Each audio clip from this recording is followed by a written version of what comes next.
stranger at the bus stop said, "Your wife's at the motel every Tuesday," then vanished. I said thanks. When I showed up Tuesday and found her book club was actually 6 affairs, the stranger became my divorce witness. 38 male was waiting for the 7:15 bus to work last Monday morning when this woman walked up to me. Mid-50s maybe, professional looking, wearing one of those long wool coats. She stood there for like 30 seconds before saying, "Your wife's at the Riverside Motel every Tuesday afternoon, room 204, 2 to 5 p.m. Then she just walked away, got into a silver sedan, and drove off. I stood there holding my coffee like an idiot. My wife Natalie, 36, has been going to her book club every Tuesday for the past year. Said it was at her friend Melissa's house. They were supposedly reading literary fiction and drinking wine. The rational part of my brain said, ignore it. Some random woman at a bus stop. Could be anyone. Could be crazy. Could be mistaken identity. But something about how specific she was. Room 204, 2 to 5 p.m. Those aren't details you make up. So Tuesday rolled around. Natalie kissed me goodbye at lunch, said she'd made her famous spinach dip for book club. I watched her drive away in her blue Honda, then called in sick to work. The Riverside Motel is one of those places that rents by the hour, but tries to look respectable. You know the type. I parked across the street at 1:45 p.m. and waited. 2:07 p.m., Natalie's Honda pulls in. She parks, goes to room 204, doesn't even stop at the office. She has a key. 2:00 p.m., a white BMW pulls up. Out steps Bradley, her co-worker from the marketing firm. The one she said was such a bore at office parties. 2:30 p.m., a pickup truck. Gary, our neighbor's landscaper. The one who's been doing our yard for 3 years. A Tesla, Dr. Morrison. Our goddamn dentist. I've been going to him for 5 years. Another sedan. Jeremy, her personal trainer from the gym. A motorcycle. Couldn't see the face through the helmet, but the bike looked familiar. An Uber dropped someone off. Mitchell, her ex from college who randomly moved back to town last year. 6 men in the span of an hour. All walking into room 204 like they owned the place. I sat in my car for another hour taking photos with my phone. Around 4:00 p.m. they started filtering out. One by one, spaced about 10 minutes apart. Natalie left last at 4:58 p.m. Hair slightly messed up despite obviously trying to fix it. When she got home that evening, she was all smiles. Book club was amazing. We're reading this incredible novel about female empowerment. You'd hate it. She laughed and kissed my cheek. Made dinner like nothing happened. Asked about my day at work. I said it was fine, boring, the usual. I've spent the last 5 days going through finances, finding a lawyer, and trying to figure out what the hell I'm supposed to do with this information. But first, I need to find that woman from the bus stop. Because whoever she is, she knew. And I need to know why she told me. We'll update when I know more. Update 1. Well, the last 2 weeks have been educational. First things first, I found bus stop lady. She's Denise, the wife of Mitchell, Natalie's ex from college. She'd been following her husband after getting suspicious about his Tuesday client meetings. When she figured out what was happening at the motel, she started doing some digging. Found out about the others. Found out about me. Decided I deserved to know. I wasn't going to say anything, she told me over coffee. But then I saw you at that bus stop, looking so normal, so unaware. And I thought about how I wish someone had told me sooner. Denise had photos, videos. She'd been documenting everything for her own divorce. She agreed to share them with my lawyer and testify if needed. Now about that motel room situation, because I know you're all wondering WTF was going on in there. I wondered too. So Tuesday rolled around again, and this time I did something probably stupid but necessary. I booked room 203, right next door. The walls in that place are thin. And what I heard, well, it wasn't what I expected. They were playing D&D, I shit you not. My wife was running a goddamn Dungeons & Dragons campaign for her 6 affair partners. I could hear her doing voices, rolling dice, describing dragon attacks, the whole 9 yards. But between the dragon slaying and treasure hunting, there were other activities. Lots of other activities. Apparently she'd created this whole fantasy world where she was some sort of queen, and they were all her knights or whatever. The role-playing extended beyond the game, if you catch my drift. I recorded everything. 3 hours of the wildest mix of nerdy game talk and sounds I never wanted to hear my wife make. My lawyer said it was admissible in our state since I was a legal occupant of the neighboring room. When I got home that night, Natalie was in the kitchen making her post-book club smoothie. I watched her hum while she chopped fruit, completely oblivious. How was book club? I asked. Oh, fantastic. We had such a deep discussion about character development. Really intellectually stimulating. I almost laughed. Almost. Filed for divorce the next morning, had her served at work Friday afternoon. The papers were delivered right in front of Bradley, her Tuesday afternoon night. The look on both their faces was chef's kiss. But here's where Natalie's entitlement really started to shine. She came home furious. Not ashamed, not apologetic, furious. How dare you embarrass me at work like that? Do you have any idea how this looks? I just stared at her. How it looks? Natalie, you've been cheating on me with 6 different men. It's not cheating. She actually stamped her foot, like a toddler. It's a creative outlet, a safe space for adult roleplay. You'd never understand because you have no imagination. You're having sex with 6 men every Tuesday. It's part of the narrative. God, you're so vanilla. This is why I needed this. You never want to try anything new. You've never once played a bard for me. I'm not making this up. She legitimately tried to argue that her Tuesday motel orgies were my fault because I wouldn't roleplay her weird fantasy scenarios. She then demanded I move out immediately because the DM needs her space to create. When I laughed and said no, she threatened to call the police and claim I was abusive. I have recordings, Natalie. 3 hours of recordings. Her face went white. You what? Room 203, thin walls. Really thin walls. That's when she started the bargaining. Then the tears. Then the anger again. Then more bargaining. It was like watching someone speed run the stages of grief. But the entitlement didn't stop there. Oh no. She sent me a formal list of demands for the divorce. 1. The house, because it's where I host game night. 2. Alimony to maintain her creative lifestyle.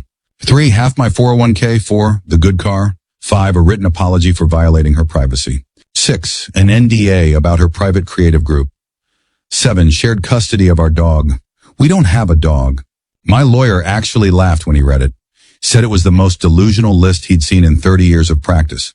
But wait, it gets worse. She started a social media campaign, posted about how I was stifling her creativity and shaming her for having hobbies. Her mom called me screaming about how I was destroying her daughter's artistic expression. Then the other wives started finding out. Denise had been busy.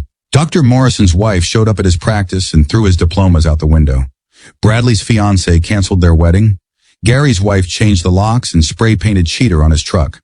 Jeremy's boyfriend, apparently Jeremy was exploring, dumped him via Instagram story. The motorcycle guy turned out to be Natalie's cousin, and his wife set his bike on fire. The whole thing became this massive chain reaction of divorces and breakups. The local motel actually had to put out a statement distancing themselves from the Tuesday Club, as people started calling it. But Natalie, still convinced she did nothing wrong, still insisting this was all about creative expression and found family and pushing boundaries in a safe space. She's currently staying with her mother, who's enabling the hell out of her. Sent me 12 emails yesterday about how I'm crushing her spirit and punishing her for being different. Different. That's one word for it. Court date is in 3 weeks. Denise and 3 other wives are all testifying. The motel manager is providing security footage. My lawyer says it's the most slam dunk case he's ever seen. I'll update after court. This is far from over. Final update. Court was an experience. Natalie showed up in a full Renaissance fair costume. I'm talking corset, flowing skirts, a goddamn tiara. Her lawyer looked like he wanted to sink into the floor. She'd also brought her character sheets as evidence. Tried to argue that the entire Tuesday arrangement was a performance art piece exploring the boundaries of modern relationships through medieval fantasy paradigms. She actually said that, out loud, to a judge. The judge, a woman in her 60s who looked like she'd seen everything, just stared at Natalie over her glasses. Ma'am, are you trying to tell me that adultery is performance art? It's not adultery. It's collaborative storytelling with intimate elements. Even her own lawyer looked done at that point. Denise testified first, brought photos, videos, timestamps. The other wives followed. The motel manager brought security footage showing all 7 of them entering the room. My recordings were played. Privately, thank God. But the real kicker? Remember how I mentioned the motorcycle guy was her cousin? Well, turns out that little detail made things very interesting.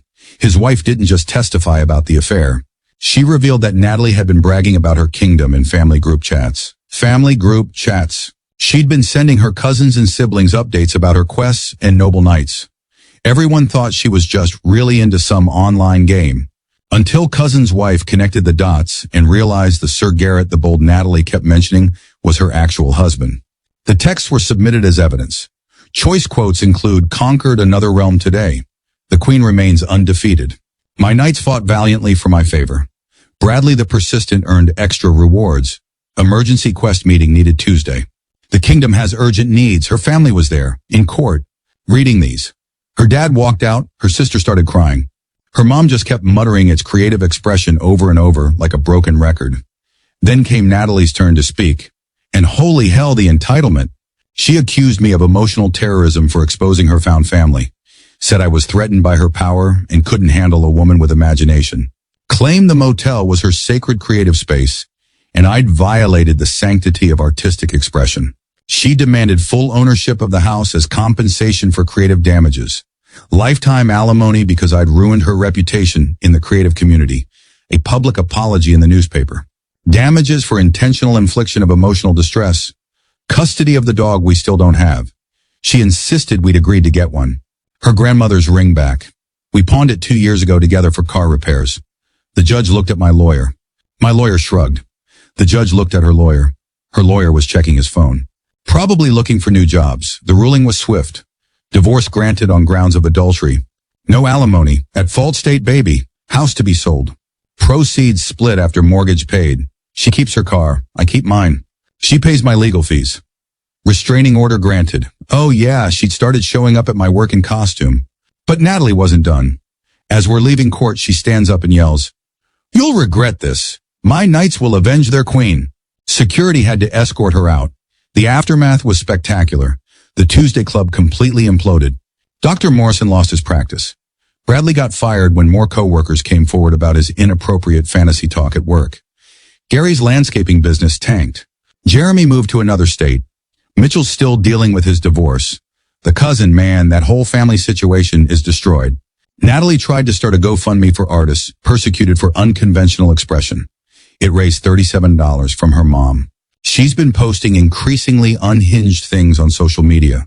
Created a whole web series about a queen in exile. Posted videos of herself doing monologues about small-minded peasants who fear powerful women.